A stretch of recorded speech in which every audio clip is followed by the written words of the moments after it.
quin és l'objectiu d'esta iniciativa? Ainhoa, conta'ns. Doncs, companys, esta nova norma el que pretén és que tant la publicitat com l'etiquetatge dels productes que consumim siga el més clar i el més fiable possible. La llei el que prohibirà serà l'ús d'afirmacions mediambientals genèriques com respectuós amb el medi ambient, eco o biodegradable. I com vegeu, estem a una arboristeria on tots els productes que tenen són ecològics. Així que bona vesprada, Lorena. Com vegeu esta norma?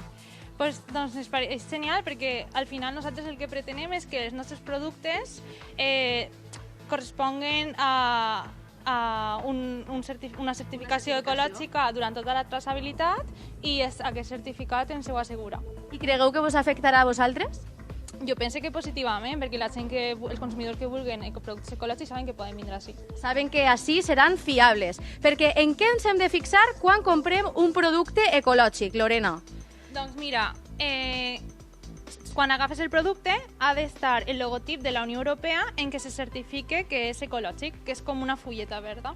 Eixa fulleta verda és en la que ens hem de fixar, veritat? Correcte.